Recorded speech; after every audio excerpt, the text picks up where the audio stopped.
Vamos abrir o texto sagrado, irmãos. Eu quero convidá-los à carta de Paulo aos Colossenses, capítulo de número 3, verso de número 16. Nós conhecemos bem João 3,16. Este é outro 3,16 que merece ser conhecido, memorizado e, acima de tudo, irmãos, vivido. Colossenses 3,16. Eu não vou fazer a exposição da passagem, trata-se do nosso texto de partida. Se você viu no boletim, nós temos as divisões do sermão, mas especialmente para hoje, não há textos ao lado das divisões. Isso se dá porque eu vou usar muitos textos. Então, se você quer registrar, eu sugiro que você tome nota no seu boletim e medite nos textos durante a semana, certo? Então, este é o texto que vamos usar para começar. Palavras, palavras, palavras. Você se lembra de ter lido ou ouvido esta frase em algum lugar? Claro que sim. Estamos falando do clássico de Shakespeare, Hamlet. Alguém pergunta ao príncipe: o que o senhor está lendo? Ele estava com um livro nas mãos. E o mesmo responde: palavras, palavras, palavras. É uma resposta melancólica. Embora, obviamente, o livro dissesse muito mais, para o príncipe era apenas respingos de tinta no papel. Era um aglomerado de sons sem significado especial.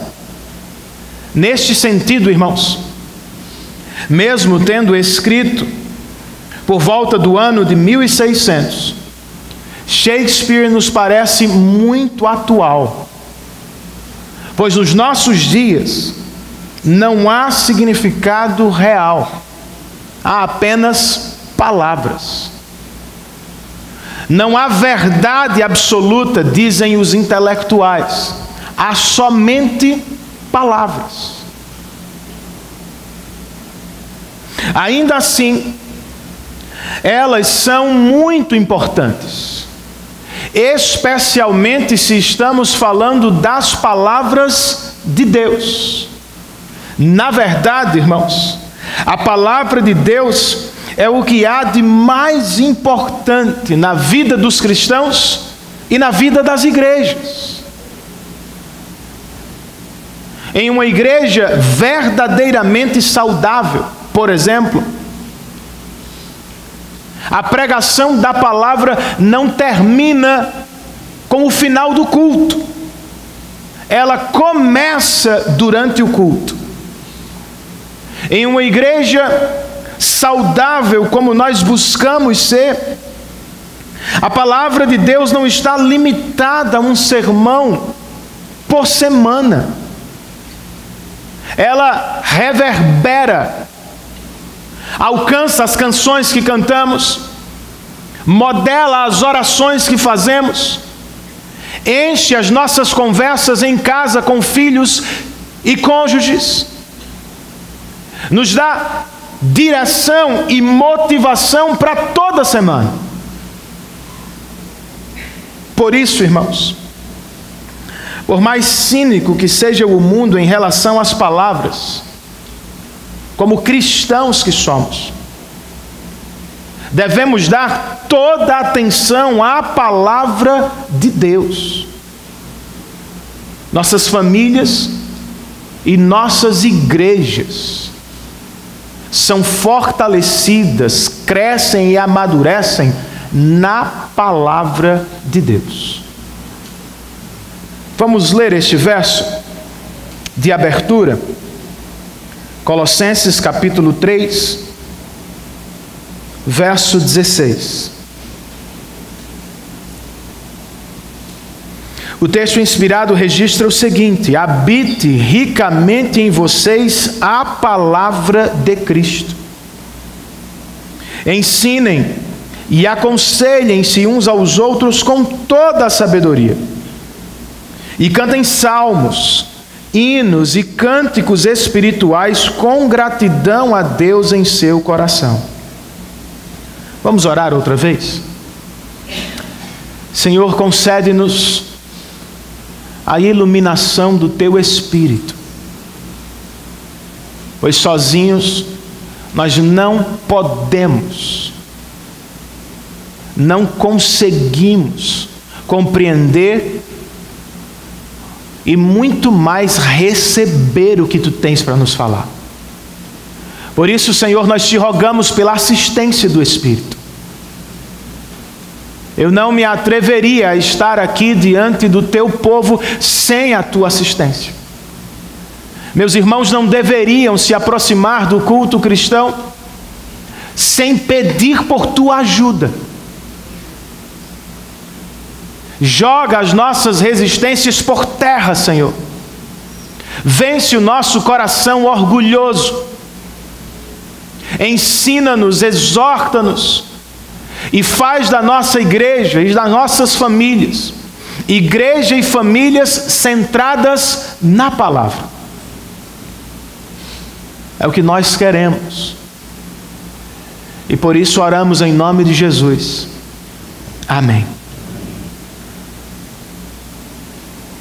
De acordo com este capítulo de Colossenses, irmãos, os cristãos devem viver uma vida santa, não apenas aos domingos, não somente nos templos de adoração. Como você pode perceber ao final deste capítulo, os cristãos devem ser santos tanto na família como no mundo. Mas como? Segundo a orientação inspirada do apóstolo Paulo neste texto, para viver uma vida de santidade na família e no mundo, os cristãos precisam viver para Cristo e ao mesmo tempo precisam fazer morrer os pecados. Precisam fazer morrer a própria natureza pecaminosa. Vida cristã, como já disse alguém, é menos parque de diversão e é muito mais guerra. A cada manhã, eu e você precisamos tomar esta decisão. Vamos viver este dia para Cristo ou vamos viver este dia para nós mesmos? Vamos viver para atender à vontade dEle ou vamos viver para cumprir a nossa vontade? É uma guerra, irmãos, às vezes pesada e sempre constante. E sendo sincero, não vencemos toda vez. Vez por outra perdemos a batalha. Em outros momentos nos achamos fracos, tão fracos, que sequer conseguimos lutar. É onde entra a igreja de Cristo, irmãos. Nós precisamos dela. Eu não estou falando de qualquer igreja. Eu estou falando, como encontramos neste texto, de uma igreja centrada, habitada pela palavra. Como um organismo vivo. A igreja centrada na palavra de Deus se movimenta. Os irmãos se reúnem durante a semana para ensinar e para aprender uns aos outros, uns com os outros. Eles se acham nas casas, no trabalho, ao meio-dia ou no jantar, para aconselhar e discipular uns aos outros, a palavra em ação. Aos domingos, os cristãos se reúnem, para quê? Para orar a palavra, para cantar a palavra, para ouvir a palavra pregada. Pois é assim, irmãos, e somente assim, que cristãos crescem e são fortalecidos. É também assim que nasce a igreja, é assim que ela cresce e é fortalecida. Como isso se dá na prática, Renan? Ou por que precisamos tanto da palavra de Deus em nossa igreja e na sua casa, na minha casa? Nesta primeira mensagem sobre a igreja centrada na palavra, eu quero repartir com vocês 4 breves respostas. Bem, hoje eu estou fora do padrão. Nem tenho 3 divisões, tenho 4, e não vou fazer uma exposição, vou fazer um sermão temático. Primeira resposta, irmãos, por que precisamos tanto da palavra? Nós precisamos da palavra porque ela age, ela está viva, ela é eficaz. Para essa primeira divisão, eu quero apresentá-la fazendo afirmações doutrinárias sobre a palavra. A primeira afirmação: a palavra é uma extensão do próprio Deus. Em outras palavras, ouvir a palavra é ouvir o próprio Deus, meu irmão. Foi o que o profeta Natan disse a Davi, depois de revelar o pecado que ele cometeu com Batseba. Isso está registrado em 2 Samuel 12. Se você quiser tomar nota, não abra o texto. Tome nota se quiser. O profeta primeiro, sendo boca de Deus, diz a Davi: você desprezou a palavra do Senhor. No mesmo fôlego, e ainda sendo boca de Deus, ele diz não somente isso: ao desprezar a palavra de Deus, você me desprezou. Desprezou o próprio Deus. Era o que estava na mente do salmista, irmãos, quando ele escreveu sobre a palavra. Salmo de número 29, ele diz: a voz do Senhor quebra os cedros do Líbano.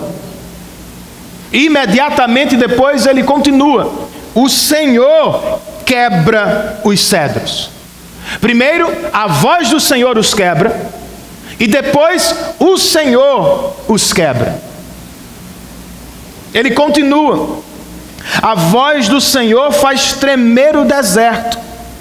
O Senhor faz tremer os desertos de Cádiz. É um paralelo, irmãos. A voz do Senhor é a mesma coisa aqui que o próprio Senhor. Ou seja, a palavra de Deus é uma extensão do próprio Deus. Segunda afirmação sobre a palavra: Deus age por meio da palavra. Foi assim que, segundo Moisés, Gênesis 1, ele trouxe o mundo à existência por meio da palavra. É assim que ele o sustenta até hoje, diz o autor de Hebreus no capítulo 1 de sua carta. É assim também que Deus estabelece relacionamento com homens e mulheres pela palavra. Ele chamou Abraão, ele chamou Moisés, ele chamou Davi. Deus estabelece relacionamentos por meio da palavra. Mas como é que isso se dá, Renan? Se pecadores estão mortos espiritualmente, como é que eles podem ouvir a voz de Deus e responder? Outra afirmação da palavra, irmãos, ou sobre a palavra: Deus age por meio da palavra em conjunto com seu Espírito. Não foi o que Jesus disse a Nicodemos? Você precisa nascer de novo, e isso se dá pelo poder do Espírito. Não foi o que Ezequiel soube ou ficou sabendo no vale de ossos secos. Deus perguntou a ele: filho do homem, podem esses ossos reviver? O profeta disse: Senhor, tu sabes. Qual foi a resposta de Deus para ele? Filho do homem, profetiza a minha palavra, e eu enviarei o meu Espírito. A palavra é uma extensão de Deus. Deus age por meio dela em conjunto com o Espírito. E para a nossa alegria, irmãos, Ele resolveu contar conosco. É uma outra afirmação sobre a palavra. Deus, que fala pelo Espírito na palavra, por graça, resolveu usar homens e mulheres. Jesus disse a seus discípulos em dado momento de seu ministério: quem os ouve, ouve a mim. Escrevendo à igreja de Tessalônica, no capítulo 2 de sua primeira carta aos Tessalonicenses, Paulo diz: quando vocês receberam a minha palavra, vocês não a receberam como palavra de homens, vocês a receberam como palavra de Deus. Resumindo, irmãos, a palavra é uma extensão de Deus. Deus age por meio de sua palavra e da atuação conjunta de seu Espírito. E isso Ele faz por intermédio de pregadores, cristãos que falam e pregam a palavra. Você crê nisso? Claro, Renan, alguns estão dizendo, trata-se de algo óbvio, eu sei.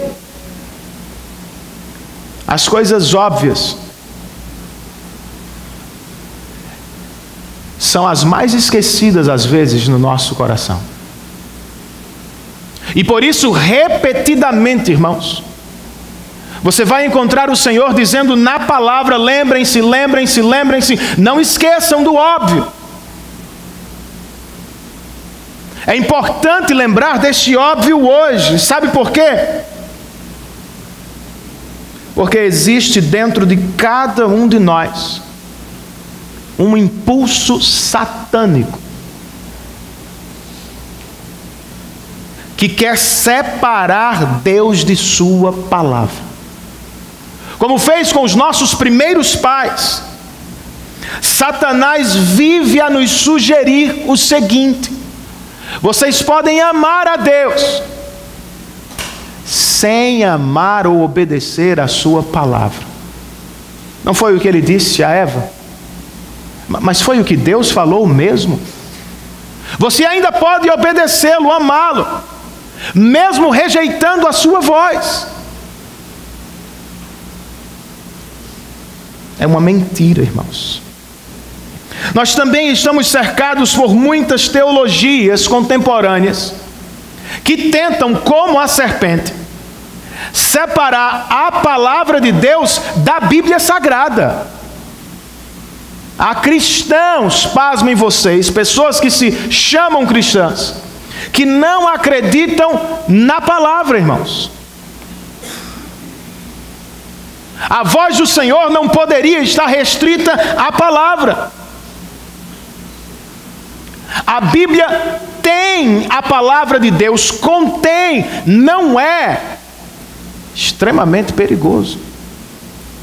Outros que também se apresentam como cristãos, em busca de experiências místicas com o Espírito, acabam desprezando quase que totalmente a palavra. Eles dizem: não queremos ouvir a voz do Senhor, queremos sentir a sua presença. Imagine um amigo seu sentado ao seu lado no sofá, e você tenta conversar e ele o interrompe e diz: não, nesse tempo aqui eu não quero ouvir a sua voz. Fique aí do meu lado em silêncio, eu só quero sentir a sua presença. Faz sentido uma amizade assim?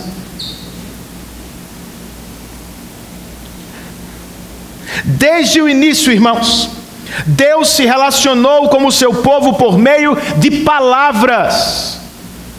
Como diz o pastor Mark Dever, nós vivemos na era do ouvir e não do ver. A propósito, de capa a capa, a Bíblia proíbe fazer imagens. O meio de Deus falar com o seu povo é por meio de palavras.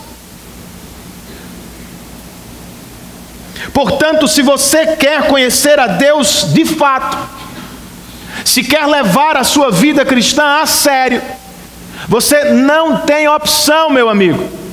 Você precisa ler e ouvir a palavra continuamente. Não existe cristianismo autêntico sem Bíblia, irmãos. Agora, ler a Bíblia para os cristãos não é um exercício meramente intelectual, irmãos. Ler a Bíblia, se ela é extensão do próprio Deus, é se encontrar com Ele a cada manhã. Nós não podemos abrir a Bíblia como abrimos o livro da faculdade ou da escola. Não é assim que funciona. Esse livro tem geografia, mas não é de geografia. Tem história, mas não é de história. Este livro é de revelação. Ao ler a palavra, ouvir a palavra, Deus está falando, meu irmão. Levá-la a sério. Ler a Bíblia continuamente é voltar a caminhar com Deus no jardim, como dizia um antigo pai da igreja. Se é assim, se Deus fala por meio da palavra, e nós declaramos que sim, qual é o tempo que damos à palavra durante a semana, irmãos?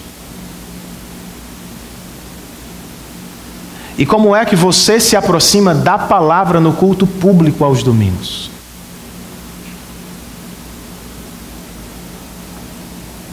Quer saber o seu grau de respeito por Deus? É simples.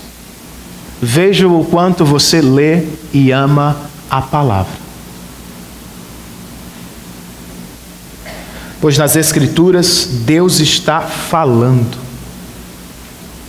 A pergunta é: será que estamos ouvindo, irmãos?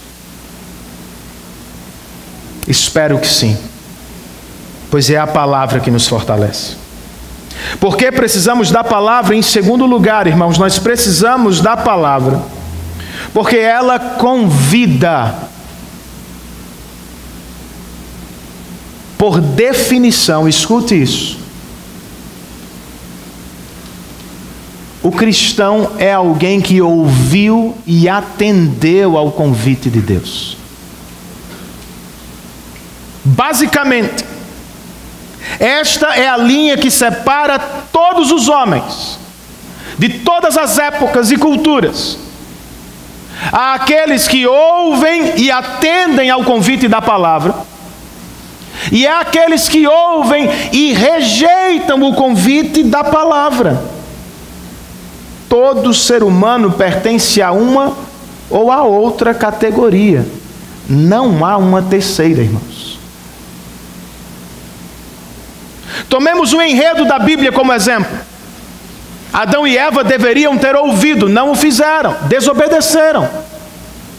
Os patriarcas, apesar de todas as dificuldades, ouviram e atenderam o convite de Deus. As portas da terra prometida, Israel iria entrar, Moisés não. Ele repete a lei de Deus em Deuteronômio. E no capítulo 6 ele começa dizendo: ouça, ó Israel, a palavra. Alguns atenderam o convite, muitos outros rejeitaram-no. Por causa disso, foram expulsos de Canaã para o exílio da Babilônia como antes deles os nossos pais foram expulsos do jardim. Quando chegamos ao Novo Testamento, o que encontramos, irmãos? Nos primeiros livros que temos no Novo Testamento, a palavra encarnada, o Verbo de Deus, Cristo Jesus, e o que Ele faz ao começar seu ministério.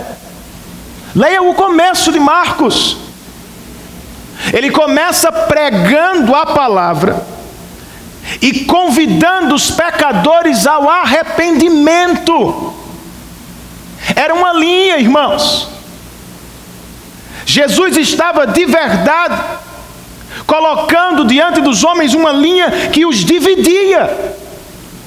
Alguns atenderam, se aproximaram dele, outros ouviram e rejeitaram o convite. Os que atenderam se juntaram, formaram igrejas e continuaram ouvindo o convite da palavra por toda a vida.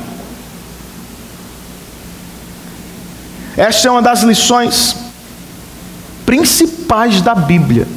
Só há duas maneiras de viver.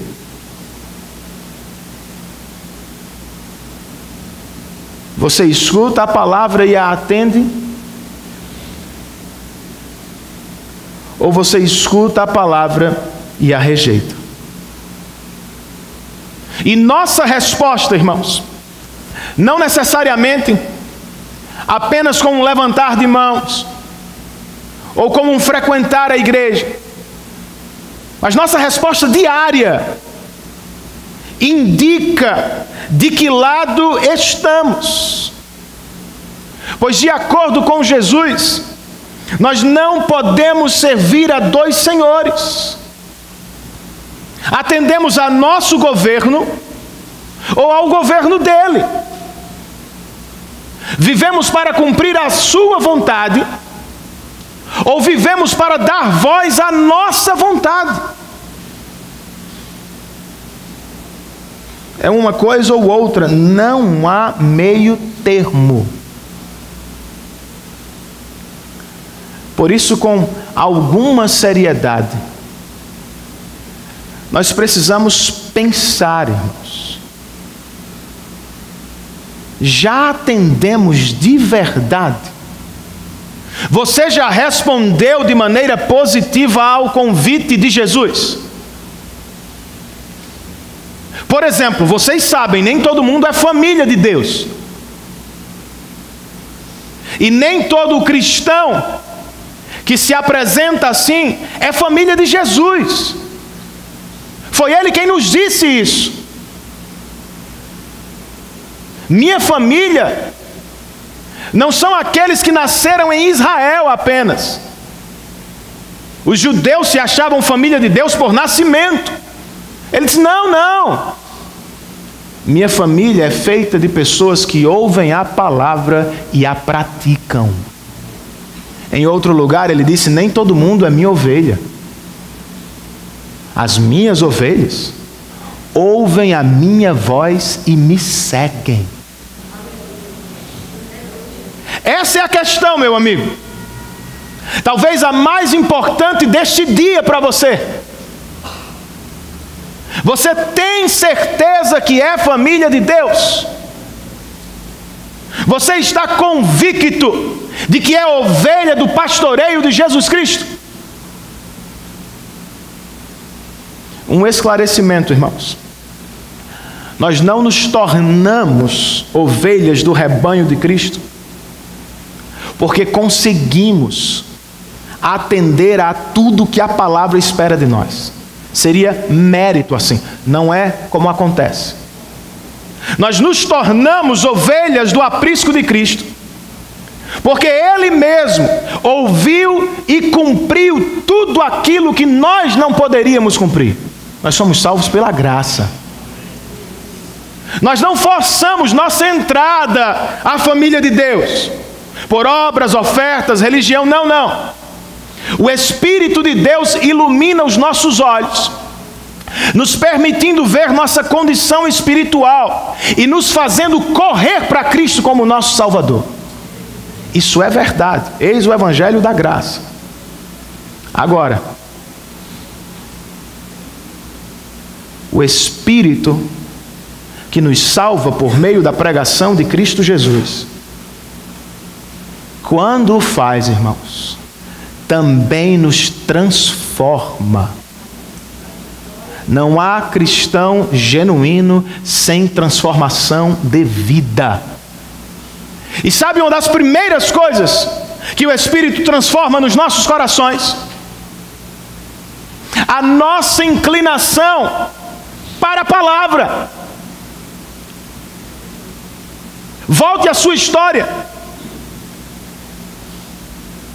e pergunte-se o que foi que nasceu em mim quando o Espírito me regenerou, quando eu ouvi o Evangelho.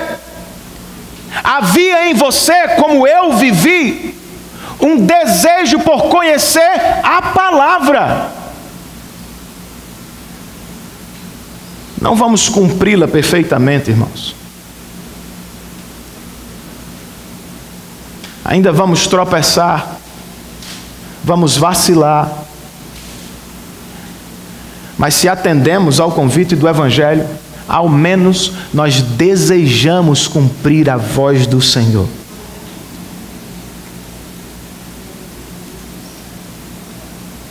Este é você, meu irmão. Você já atendeu ao convite de Jesus? Se sim, você é igreja comigo.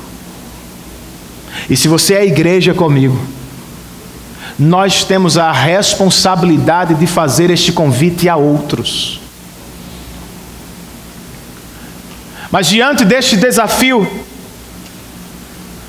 nós somos tentados, como ouvimos na oração de confissão, nós somos tentados a suavizar o Evangelho. Pasmem vocês, há igrejas Brasil afora que não usam mais as palavras pecado, juízo, inferno. E há inúmeros cristãos que teriam a enorme dificuldade de usar este vocabulário na pregação do Evangelho.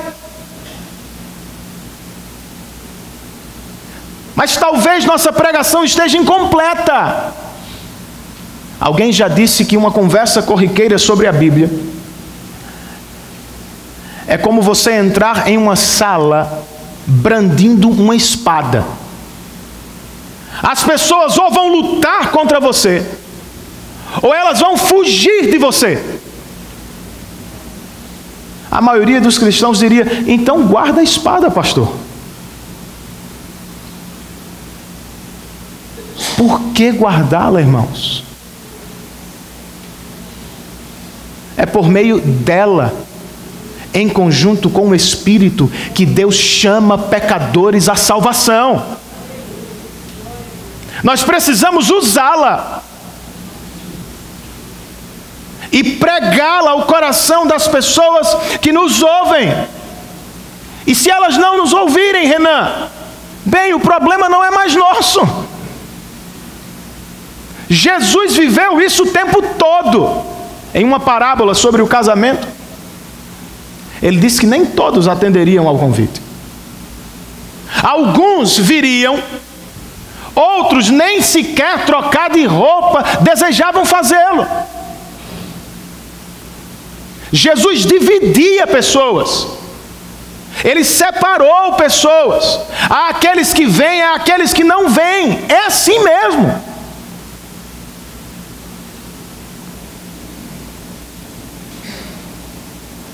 O convite sempre funciona, irmãos. Pois, como disse Jesus, as suas ovelhas vão ouvir a sua voz. Pregue o Evangelho no poder do Espírito. E se lhe ajuda, concentre-se na maravilha do convite e na beleza do mensageiro. Citando Isaías, o apóstolo Paulo disse em Romanos: como são belos os pés dos que anunciam as boas novas. Mensageiros de boas novas são esperados. À época, eram pessoas que corriam do campo de batalha, voltando para as cidades. Pela maneira como corriam, as pessoas entendiam: vencemos ou perdemos. As cidades sitiadas ficavam esperando atentamente a chegada de um mensageiro com boa notícia. Você é um deles. Nós temos uma boa notícia para falar às pessoas, irmãos. Ela não é feita de uma lista de regras, do tipo, se você fizer, você recebe. Se tirar 10, você ganha presente no Natal. Eu já disse, Papai Noel é legalista. Só dá presente a quem tira 10. Não é assim que funciona no Evangelho, irmãos. A boa notícia do Evangelho não é: tente, meu amigo. Se você conseguir, você vai ser salvo. A boa notícia do Evangelho é: você não consegue. Mas Cristo conseguiu por você.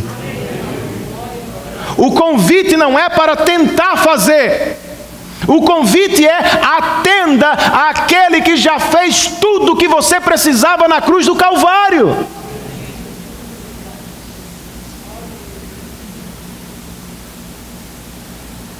Precisamos pregar o Evangelho, irmãos.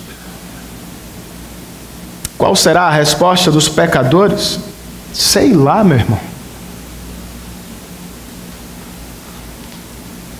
Você não pode determiná-la, eu não devo contabilizá-la. Nosso trabalho não é de contabilidade, nossa missão é pregar o Evangelho, irmãos, e fazer discípulos de Cristo àqueles que o Senhor chama pelo Espírito de maneira eficaz. Ele chama, e quando Ele o faz, nós notamos. Nenhum homem ou mulher que nasceu de novo passa sem ser notado. Outro dia eu conversei com uma senhora à porta da igreja que me disse: pastor, eu acho que eu nasci de novo. Eu disse: você acha isso por quê? De repente eu tenho vontade de ler a Bíblia. Eu detestava culto, agora eu conto os dias para estar aqui.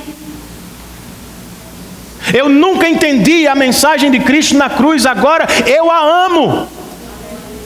Ela não veio à frente, não houve apelo, não teve show, mas o Espírito está falando, irmãos. Preguemos.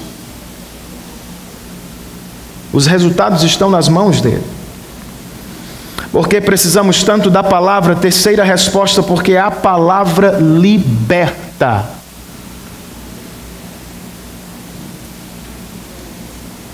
Esse é o nosso culto de libertação, meu irmão.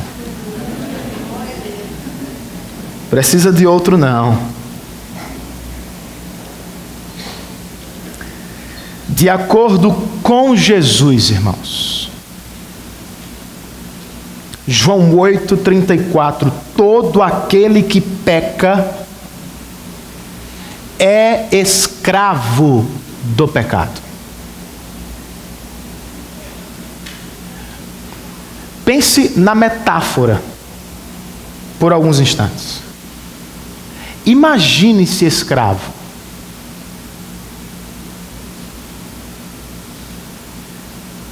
Você tem um dono que lhe prende com uma corrente e que lhe puxa para onde quer. Você não pode se recusar. Você não pode escolher ir para a esquerda.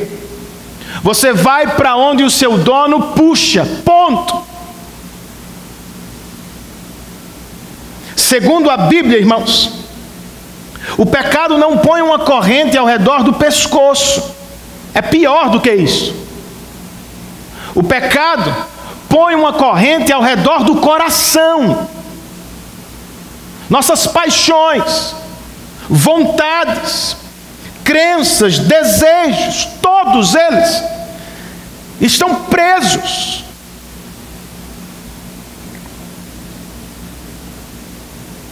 E sabe quem segura a corrente? Não é Satanás, não. É você mesmo. É sua própria natureza pecaminosa. É assim que funciona. Fora de Cristo, é a natureza pecaminosa que domina. É ela que dita as regras, é ela que aponta o caminho, é ela que puxa. Nós só queremos o que ela quer sempre, o tempo todo, irmãos. Sabe o que isso significa? Nós não somos pecadores porque pecamos. Nós não nascemos em estado de perfeição e nos tornamos ruins. Isso é uma ideia católica, irmãos. Nós nascemos com uma natureza pecaminosa. Nós pecamos porque já somos pecadores. Esta natureza, como disse Agostinho há muito tempo, é uma natureza curvada sobre si mesma. É assim que você vem. Seu filho, aquele anjinho que você pegou nos braços no hospital, sua filha maravilhosa, ela também vem assim, com uma natureza terrível. A natureza pecaminosa do nosso coração depõe Deus, ou quer fazê-lo. Ela não nasce com disposição para se render a Deus. Ela nasce achando que o trono e a glória lhe pertencem. Isso é escravidão, meu irmão. Nós estamos presos em nossa própria natureza pecaminosa. Mas o que é que podemos fazer, Renan? Ouça o que Paulo diz aos Romanos atentamente. Tome nota para você meditar neste verso. Romanos 8, capítulo 7, irmãos. Olha o que Paulo diz. A mentalidade da carne é inimiga de Deus, porque não se submete à lei de Deus. Paulo não para por aí. Ele acrescenta: nem pode fazê-lo. A mentalidade da carne é inimiga de Deus, porque não se submete à lei de Deus. Até aí, ótimo. Mas ele carrega esta afirmação com outra: e nem pode fazê-lo. Faríamos bem, irmãos, se meditássemos neste verso a semana toda. Sabe por quê? Porque há alguns cristãos que acham que podem fazê-lo. Há alguns pastores que pensam: nós temos recursos para libertar os pecadores. Tudo o que precisamos é de uma campanha de marketing para mudar a opinião das pessoas sobre Deus, como fazemos em época de campanha eleitoral. Como é que a gente faz o povo gostar deste candidato? Essa propaganda, aquela notícia. As pessoas pensam que podem proceder assim. Outros dizem: como é que a gente torna a igreja mais atraente aos olhos dos pecadores ou dos não convertidos?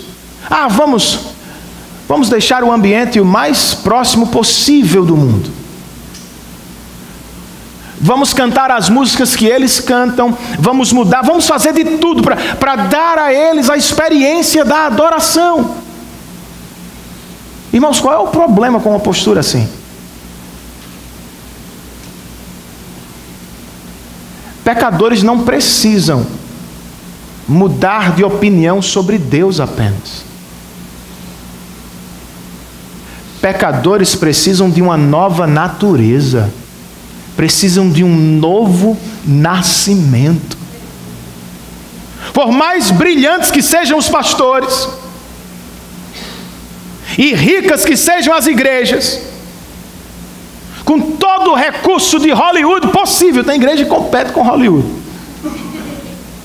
Não é não? É. A força do braço do homem.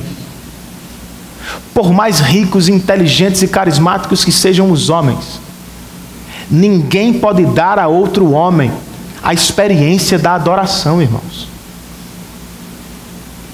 Como é que eu vou fazer isso com um pecador egoísta que não sai do trono do seu coração? Adoração não é uma experiência que podemos forçar. Não é uma experiência que podemos criar com clima. Não dá, meu irmão. As pessoas podem até encher a igreja com gente, com boas histórias, boa música, boa estrutura, mas encher a igreja com gente que quer adorar Jesus de verdade, só o Espírito Santo, meu amigo. Não tem como. Templos bem decorados, música a gosto do freguês, pregação motivacional, nada disso liberta, irmãos.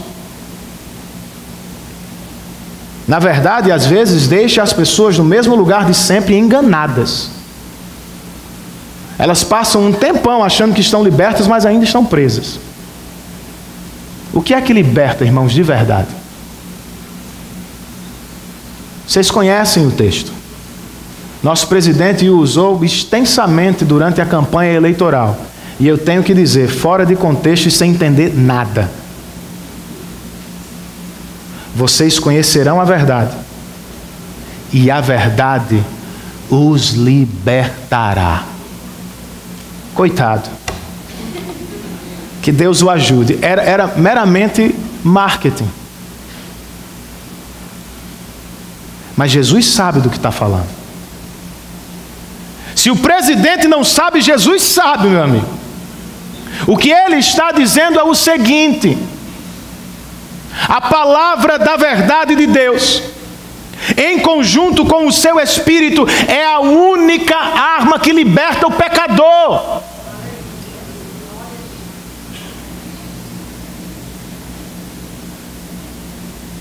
Tudo começa com um pretenso rei, sentado em um trono fictício, e achando que toda a glória do mundo lhe pertence. Isso é você. Sou eu também. E então chega um mensageiro do rei, do verdadeiro, e a mensagem dele é a seguinte: o rei está a caminho, e ele pode perdoá-lo, mas você precisa se render, meu amigo. O camarada cheio de si, que acha que é o dono do mundo, consegue fazer isso sozinho? É o que acontece, irmãos. É o que vivemos em cada reunião dominical. Verdade e mentira se encontram, se confrontam, duelam, batalham. E os crentes devem estar suspensos em expectativa, perguntando uns aos outros ou aos seus próprios corações: este rei pretenso vai aceitar o convite do verdadeiro? Depende. Não depende dele. Depende do Espírito do Rei verdadeiro. Se o Espírito lhe abrir os ouvidos, ele vai ouvir e atender a mensagem do Evangelho. Se o Espírito lhe abrir os olhos, ele vai ver a glória de Deus brilhando na face de Cristo. Se o Espírito lhe converter o coração, alegremente ele desce do seu trono e entrega a coroa àquele que a merece. É assim que pessoas são libertas. Não é o louvor que liberta. O que liberta é a palavra da verdade cantada. O que liberta não é uma reunião como essa e um comunicador de boas ideias para a vida, irmãos. O que liberta é a pregação da palavra de Deus na boca de um cristão fiel.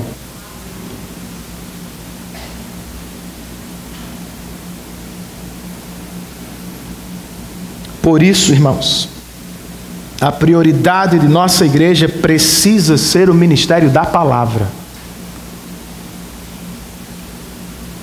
O ministério da palavra precisa regular tudo o que fazemos aqui. e tudo o que vamos fazer lá fora. Pois é a palavra que vai libertar o pecador. Eu não entendo alguns pastores. Eles ficam tentando fazer o que nunca conseguem. Não, vamos dar um jeito, vamos entreter, vamos reformar, vamos atrair, vamos aliviar. Meu irmão, o que poderia ser mais poderoso do que a voz do seu Deus? Me diga. Você está tentando o tempo todo, e eu também, dar um jeito para ver se o camarada entende, para ver se ele vem. Meu amigo, o teu Deus com uma palavra criou os céus e a terra, creia nele. Não foi assim que Jesus chamou Lázaro de volta à vida? Ele chegou lá e disse: Lázaro, vem para fora. Olha o poder que temos nas mãos. Pregue a palavra. Na igreja, na sua casa, no seu trabalho. E espere pelo Espírito. Se Ele quiser abençoar a pregação, cadeias serão abertas, prisões quebradas, pessoas serão libertas para a glória do Senhor. Por fim, irmãos, nós precisamos da palavra, porque ela reúne. E escute isso: o Deus que nos salva não nos deixa sozinhos no meio da rua. A palavra que nos salva não nos deixa isolados no mundo, irmãos. A palavra que salva também ordena, Hebreus 10, não deixem de congregar. A palavra que salva cristãos individualmente os reúne todos em congregação. Leia Atos. Você vai encontrar afirmações do tipo o tempo todo. Depois do Pentecoste, Pedro prega o primeiro sermão. E como efeito da palavra com o Espírito, 3.000 pessoas se aproximam deles. No capítulo 4, os apóstolos pregam de novo. E é interessante notar, a igreja cresceu assim, de maneira poderosa. Eles não mudaram a estratégia, irmãos. Eles continuaram fazendo a mesma coisa, pregando a palavra. O que é que aconteceu? Mas 2.000 pessoas se aproximaram. Durante todo o livro de Atos é o que encontramos, a palavra pregada. E igrejas nascem por todas as cidades do império. Para quem as cartas são dirigidas, irmãos? Você já notou isso, obviamente. A maioria das cartas do Novo Testamento tem por endereço a igreja de Cristo. Destinatário é a igreja. E até quando é endereçada a um indivíduo do tipo Tito, Timóteo, é porque eles cuidam da igreja.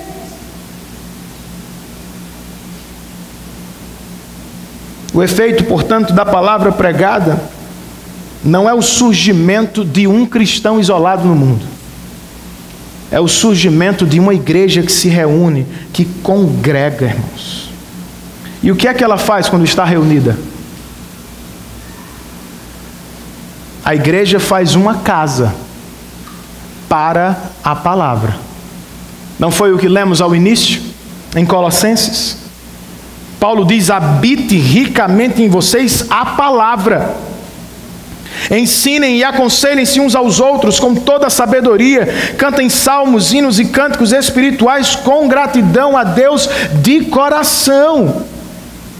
A palavra grega traduzida por habitar aqui significa fazer uma casa. A palavra deve fazer morada em nossas igrejas, irmãos. Por meio dos ensinos, das canções e orações. Eis uma igreja centrada na palavra. Eu lhe pergunto, esta é a sua vida? Será esta a nossa realidade? Por exemplo, fomos mesmo reunidos pela palavra e para a palavra? Considere isso. Há desejo no seu coração, aos domingos, de se reunir com a igreja para cantar, orar e ouvir a palavra. Os crentes não vêm ao culto apenas porque a Bíblia ordena, irmãos. Os crentes sobem à adoração pública por causa do que são. Eles são cidadãos do reino celestial. Logo, eles amam, enquanto ainda na terra, o encontro com os outros cidadãos celestiais. Eles querem ouvir antecipadamente sobre a pátria celeste. Eles amam isso. Crentes se reúnem aos domingos porque eles são filhos adotivos de Deus. Como filhos, nós amamos a reunião em torno da mesa do Senhor. Nós nos reunimos, irmãos, a cada semana para cultuar, porque nós somos ovelhas do Supremo Pastor. Nós gostamos de ouvir a sua voz. Precisamos dela para liderar as nossas vidas. Em outras palavras, os que foram verdadeiramente salvos não se contentam em aguardar a reunião celestial que se dará no fim dos tempos. O crente deseja viver um pouco do céu na terra. E não há nada que assemelhe-se mais ao céu do que o culto congregacional da igreja, irmãos. Se você não gosta de culto, você não gostará do céu. Se você não tem prazer nas canções que cantamos aqui, você não gostará das canções que vamos cantar para sempre lá. Então pergunte-se com alguma seriedade: tenho eu desejo por congregar? Esse desejo por congregar é tão importante quanto o desejo por praticar justiça. Ele é uma marca distintiva daqueles que foram alcançados pela palavra. Outra marca daqueles que foram alcançados pela palavra é a seguinte, irmãos: paciência no ouvir a palavra durante uma pregação pública. Ouvir a palavra com atenção pode ser um trabalho demorado e penoso. Eu sei disso. E a coisa se agrava porque vivemos em uma época de filmes e de menos livros. Você se deleita em assistir um filme em 2 horas, mas tem uma enorme dificuldade de ler o mesmo conteúdo em 60 horas. Para que ler o livro se tem um filme? Nós vivemos na era das mensagens curtas e impactantes. 30 segundos, 2 minutos. Se elas não nos cativarem nesse período curto, nós as deixamos de lado. Os melhores professores de oratória dizem isso. Jesus não. Jesus compara a pregação da palavra, irmãos, com a plantação de sementes. E Isaías com a chuva que cai do céu. Sementes darão frutos lentamente. A chuva molhará a plantação lentamente. Do mesmo modo, por mais difícil que seja para alguns, a palavra de Deus trabalha lentamente. Logo eu lhe pergunto nesta tarde: qual é a duração ideal de um sermão? Deveria ele ser mais breve, mais curto ou mais longo? Se você é mais influenciado pela cultura do que pela Bíblia, muito provavelmente você está dizendo: pastor, o senhor já passou do que eu consigo suportar há muito tempo. 20 minutos seria o suficiente. Eu acho interessante um pensamento assim. Porque as mesmas pessoas viram noites assistindo a séries, episódio depois de episódio. Ninguém tem tanta dificuldade de assistir um longa-metragem. Eu dormi recentemente. O jogo de futebol de 3 horas não é tão difícil. Entretenimento, você suporta ouvir a palavra de Deus por 1 hora? Não, pastor.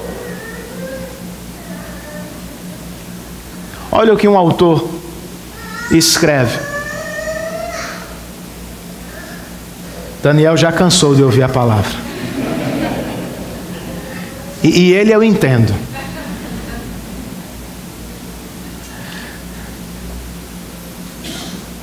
Quando se trata de com quem dormimos, ou de como gastamos nosso dinheiro, os cristãos sabem que a nossa vida deve ser diferente. Reconhecemos que esses assuntos são moralmente importantes. Mas este autor acrescenta: eu gostaria de adicionar algo mais à lista. Algo com consequências morais e espirituais ainda maiores. Nossa paciência e diligência para ouvir a palavra de Deus. Em outras palavras, ele está dizendo o seguinte: a maneira como nós ouvimos a Bíblia terá consequências maravilhosas ou trágicas na nossa vida.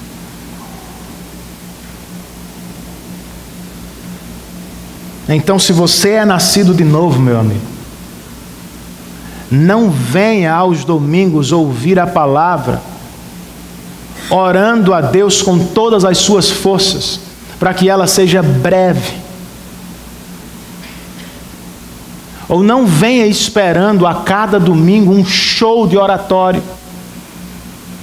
Não venha desejando mensagens curtas, empolgantes e impactantes para a sua vida prática apenas.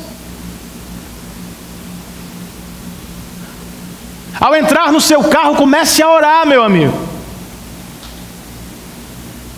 Ao trocar de roupa e preparar seus filhos, ore por eles. Venha falando ao seu coração. Venha conversando com Deus: Senhor, eu estou indo à tua casa.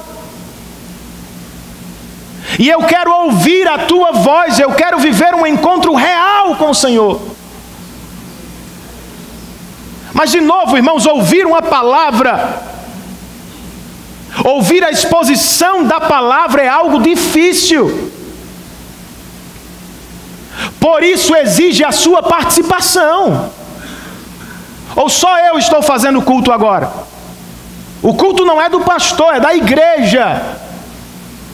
Eu estou cultuando falando, vocês estão cultuando ouvindo a palavra.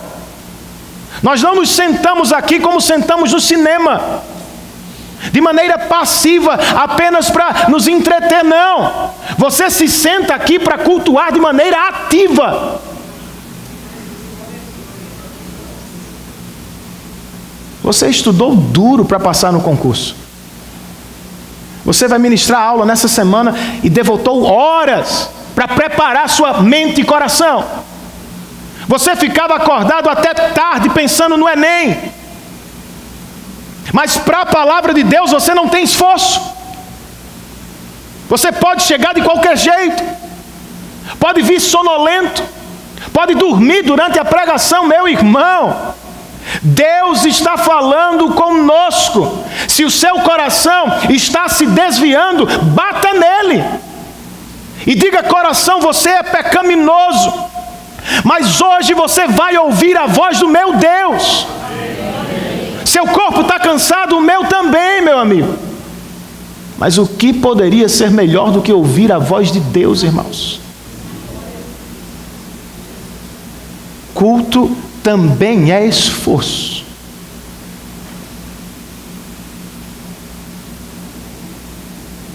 Por fim,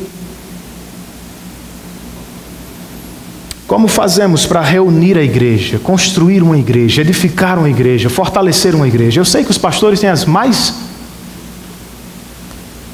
diferentes ideias para ficar com isso.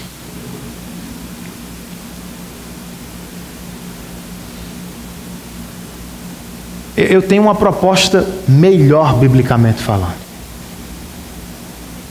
Vamos chamar a igreja com a voz de Jesus.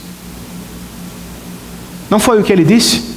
As minhas ovelhas ouvirão a minha voz e me seguirão. Chame seu filho para adorar Jesus com a voz dele. Chamemos uns aos outros para adorar a Cristo com a voz dele. E ao chegar aqui, cantemos, oremos e preguemos com a voz de Jesus. O resto é parte dele. Cabe-nos buscar e viver uma igreja centrada na palavra, meus irmãos. Pois por mais pós-moderno que Shakespeare tenha sido em Hamlet, não é assim que cristãos tratam a palavra de Deus. Elas não são um aglomerado de sons sem sentido. Não são respingos de tinta no papel. Não. A palavra é a voz do nosso Deus. Ela gera vida espiritual. Ela a sustenta dentro de cada um de nós. Por isso, sejamos intencionais nesta semana. Não a deixe esperando o próximo domingo. Tome a sua espada antes de sair para o trabalho. Leia a palavra com seus filhos antes de dormir. Se encontre com alguém durante a semana para estudar a palavra. Reparta com um amigo pelo WhatsApp. Use esse negócio para a glória de Deus, meu amigo. Seu devocional. Busquemos, irmãos, ser uma igreja centrada na palavra, ter famílias centradas na palavra. Cantemos, oremos e vivamos centrados na palavra de Deus. Baixe a sua cabeça e por alguns poucos instantes pense sobre o que você ouviu. Faça uma oração ao Senhor nessa hora.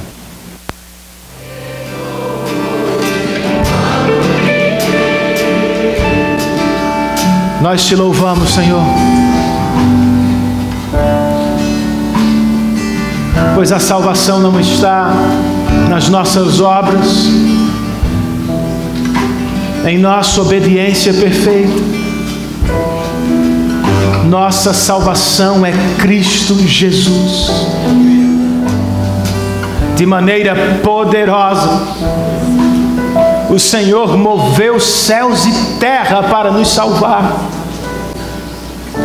E por isso nós nos reunimos nesta tarde. Queremos render louvores ao Cristo que morreu, mas ressuscitou ao terceiro dia para a nossa salvação. Senhor, toma-nos em Tuas mãos, leva-nos aos nossos lares e ajuda-nos a vivermos centrados na Tua palavra durante a semana. Dá que sejamos uma igreja, uma família centrada na Tua palavra. gera em nós amor por ela, fidelidade à palavra. Dá que as nossas leituras da semana não sejam religiosas. Dá que elas sejam verdadeiros encontros contigo.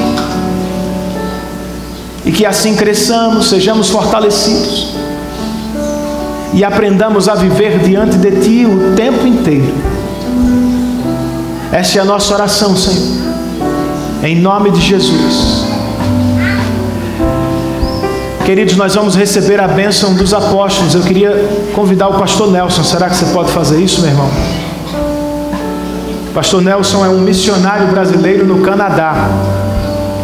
E sempre que está aqui, ele nos dá a honra de sua presença. Muito obrigado, meu irmão.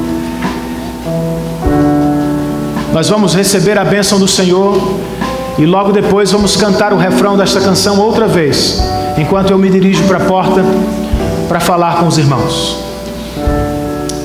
Amém. Que a graça de Jesus Cristo, nosso Senhor, o amor de Deus, nosso Pai, e a comunhão e as consolações do Santo Espírito sejam conosco não apenas hoje, mas para todo sempre. Amém.